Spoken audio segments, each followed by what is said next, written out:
Well, the August jobs report is now out, and it's not what people were expecting. Look at this. It says payrolls rise 22,000 in August, less than expected, in further sign of a hiring slowdown. We knew this was going to happen. We've been talking about this, we've been warning about this, and I said that this jobs report is going to be critical.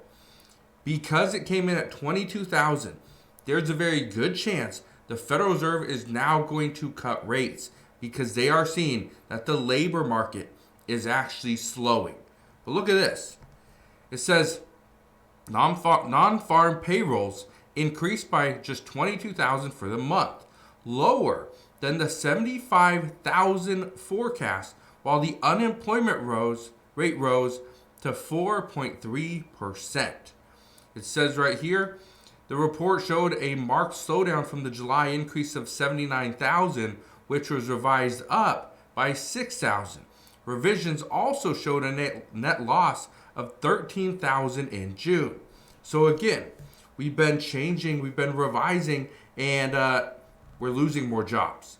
Every single time we get a report, it's like we lost even more. That's a problem. It says right here, healthcare again led by sectors adding 31,000 jobs, while social assistance contributed 16,000. Wholesale trade and manufacturing both saw declines of 12,000 for the month. Now, I do want to show you this as well. This is the BLS report, okay? You can see it right here. This is exactly what all the other articles are referencing. I want to read a little of this to you. It says right here, first off, both the unemployment rate at 4.3% and the number of unemployed people at 7.4 million changed little in August. It says right here, among the major worker groups, the unemployment rates for adult men is 4.1%, adult women 3.8%, teenagers 13.9%, whites 3.7%, blacks 7.5%, Asians 3.6%, and Hispanics 5.3%. You can see, obviously, it changes quite a bit from person to person. I want to show you this one as well. Okay, it says among the unemployed, the number of new entrants decreased by 199,000 August to 786,000, largely offsetting an increase in the prior month. One of the things that I was telling you before is the hours worked, the average hours worked, and then any potential increase to your wages. Those are extremely important. So I actually want to show you those right here. Let me just pull that up. And so, well, first off, okay, let's go over a couple things really quick. So you can see right here, I want to read you this. Total non-farm payrolls. Payroll employment changed little in August, plus 22,000. Shown little change since April over the month. A job gain in healthcare was partially offset by losses in federal government and in mining. Now, the big one is the federal government. We are seeing more losses. This is huge, okay? The amount of losses that we're seeing. I want to show you this as well, okay? These are just some of the key takeaways. This one right here. There were also signs of the Doge effects. This is the Department of Government Efficiency. The unemployment is falling by 15,000 in August. It's now down 97,000 since peaking in January. The federal government is losing more and more employees.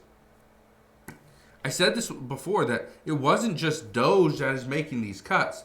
Every single federal agency had to make changes.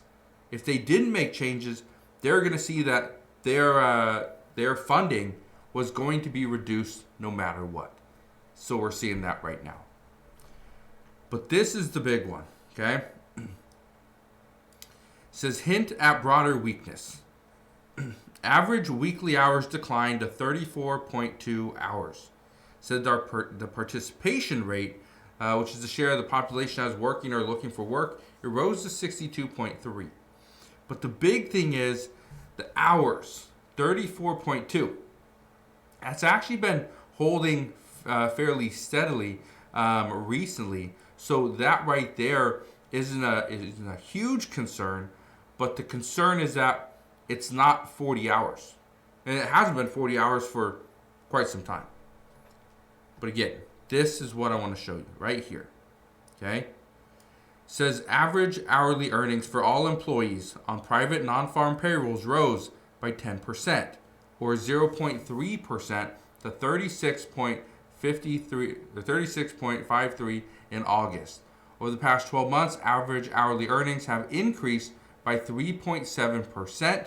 In August, average hourly earnings of private sector production and non-supervisory employees rose by 12 cents, or up 0.4% to 31.46.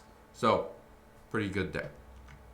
It says in August, the average work week for all employees on private non-farm payrolls was 34.2 hours for the third month in a row. Again, that's what I'm saying. It's steady. So not a lot to be concerned with there. But this is something that we got to watch for. And the reason I say this is simple. If we see that the average work week drops to 33 or 34, again, just keeps coming down. That's the concern, is we're losing hours. We are becoming more efficient, or the businesses are, in other things, but the employees are losing hours. That is a huge problem because it means you're getting paid less. You may be getting more per hour, but you're going to get paid less if your hours get reduced. So I will leave you with that. The last thing I just want to say is that these jobs reports are very important. This is exactly what the Federal Reserve is looking at. This is what government officials are looking at as well, trying to figure out, how are we doing? How is the job market? As of right now, the job market's looking weak, being that we're not adding more and more employees, but at the same time, we are seeing the average work week and average hourly earnings are staying fairly steady. So that right there is at least some positive. So if you have any questions regarding what is going on, what this could mean for you and I moving forward, how this is going to impact your specific job, let me know down in the comment section below. I know lately I've been getting a lot of people asking, hey, I work here and this is my job. What do you think? Again, I'm not here to give you just an opinion all the time, but what is happening right now is scary because people have never been here before. Businesses never been here before. We have a fight on tariffs. We have layoffs that are increasing more and more. Talked about this just the other day, where we have more layoffs in 2025 than we did in 2024 by quite a bit. So we'll see what happens over the next several months, but just understand the labor market is weakening, which could be more trouble for you.